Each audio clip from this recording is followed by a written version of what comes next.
And g'day and welcome to my motor vlog. Got a little story for you today.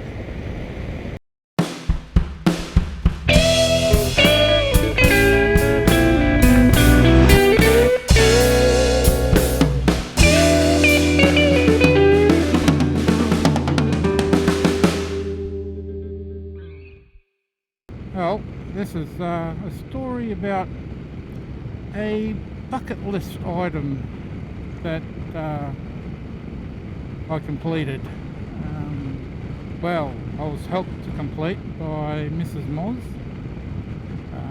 and this goes back way back into the 90s, 1990s. At the time, we were living in Goulburn on the southern highlands of New South Wales, and working out at a mine at Woodlawn, just outside of Tarago. Anyhow, while we were living there, I think we spent a number of years there, there was always this tiger moth that would fly around town. Whenever the weather was fine, there was always this tiger moth flying around. Anyhow, I always said to Mrs. Moz, you know, that'd be a real buzz to do something like that. Anyway, one year, it was my birthday, and I got a call from Mrs. Moz. I was at work, saying, you better come home, I need to get something done. I thought, oh, okay, so I left work early, shot off home, and arrived home, and Mrs. Moz said, well, you better get back in your car and go to the airport. I said, oh yeah? Why? I said, don't you worry about that. Just go to the airport, and where you park up, go around the left hand side of the shed that's on the left side. Okay. So I did that. I parked up, walked around the shed, and as I walked around the corner, there's this tiger moth, a big yellow tiger moth sitting there. I thought, oh wow, this is cool. Might have organised to have a look at one close up. Anyhow, there's this the old guy standing there. This guy looked like Biggles. For those of you that are old enough, I know who Biggles is. You know, he was an old World War I pilot, sporting a, and this guy was also sporting a scarf, leather hat and a scarf. Anyhow, I walk up and he says, you're the birthday boy. I said, huh? How'd you know that? He said, your missus rang and organised this, so you better get on board. And I went, what? Yep, get on board. I thought, wow, yeah, right on. Didn't waste any time. So I climbed into the cockpit, which was the front cockpit, and with Tiger Moth, as you all know, it's an open cockpit. Sat inside, and the old fella, I can't quite remember his name, he sat me in there and buckled me up with the harness, and then I got the pre-flight instructions. He said to me, you see that lever on your right hand side? And I said, yep. He said, don't touch it. Well, okay. See those pedals down there at your feet? And I said, yep. Don't touch it. Oh, okay. Fair enough. Then he said, see that joystick between your legs? Let me guess. Don't touch it. Yep, you got it. So, alright. That was the extent of the pre-flight. You didn't have to show the emergency exit because that was pretty obvious. Anyhow, he got me in there, all ready to go. I could hear, I should have mentioned, he put a set of headphones and a microphone on me as well, so we could talk to each other. Anyway, I could hear him in the cockpit at the back, pilot's area, and he flicked a few switches, whatever, and then he walked around to the front of the plane, grabbed hold of the propeller, and poof, pulled it down. Nothing happened. Grabbed hold of it again, pulled it down, and nothing happened. And then he just walked off, and he walked into the hangar, and he came walking out with this length of a 3x2 piece of wood, about a 1.5 feet long.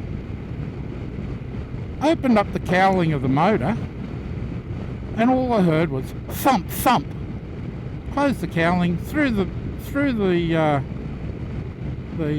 bit of wood back into the shed, grabbed the propeller, and boom, away it went. Oh, I thought, wow, okay. I was starting to get a little bit worried there at that stage. Anyway, and this thing roared to life, and he climbed into the cockpit and got ready and said, "All right, you ready to go?" And I said, "Yeah, just one thing. What was the go with the piece of wood?" He said, "Oh, these old girls, their magneto sticks if it sits. So you have to loosen it up before you can start her up." I said, "All right. Do you want to go and grab it and bring it with us in case we need it again?" He said, "Oh, no, won't need it again." Okie dokie. Anyway, so off we taxied away from the thing towards the actual strip, the landing strip. But he didn't go to the tarmac. He lined up along the side of it on the grass, and I said, "Oh." I just said to him, don't you need to be on there? He said, no. These old girls, they love taking off on grass. Oh, okay. No worries. Then he let it roar. And this thing sounded like, a Harley on steroids. Just roared and away we went. But we were going pretty slow. It was roaring along, but it was going pretty slow. Anyhow. And I was about to say something, just as I was about to say something to him, it lifted up off the ground, and up it went. I just thought, wow, okay. And it felt really slow, but it was all good, and off we went.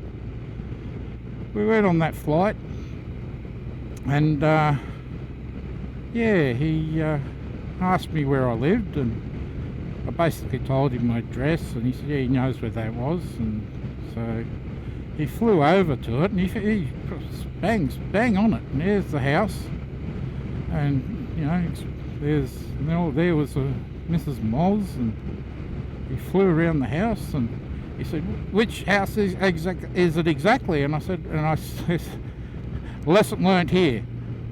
I stuck my hand out and pointed to it, and the wind off the prop just about ripped my arm off. And yeah, right, I didn't do that again, but it's that one down there. I said, okay. I'll just pause the story here. I've just got to get through Malanda, and then we'll continue it. Okay, where was I? Oh yeah, ripped my arm off. Anyhow, got through that, and then he starts to head northwest. I thought, oh, okay, I'll have a chat with him. He said, yeah, I might head out towards Crookwell. It's a nice day, nice afternoon. Oh, cool. I'll be in that, and sort of we chatted all the way. I was flying around, and he was pointing things out and all that sort of stuff, and back to the airfield, the area, and he said to me, oh, how would you like to do a loop-de-loop? I Oh, wow, yeah, that's what I was doing. I don't know, you know. He said, oh, look, okay, look, how about a barrel roll? And I said, yeah, okay, let's check that out. Anyhow, he has to get height, so I have to get a bit of height first. You've got to get, and then drop it and get a bit of speed.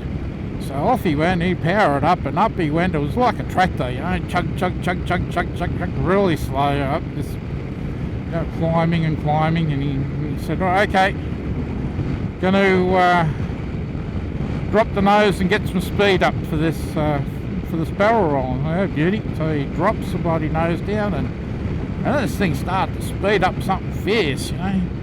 And then said, oh, okay, here we go. And he pulled it up and round it went, round this barrel roll. And all I did was, yeehaw, yoo-hoo, wow. And he pulled her up and said, oh, you enjoyed that? I said, oh, yeah, that was a ripper. I said, well, do you want to try a barrel roll now? I said, oh, yeah, give it a go. So up he went, back up, climbing, chug, chug, chug, chug, chug, chug, chug. Got to the top. He said, okay, just got to drop the nose again and get some speed up. Oh yeah, no worries, go for it. Anyhow, up he down the nose went, got the speed up, said, okay, here we go.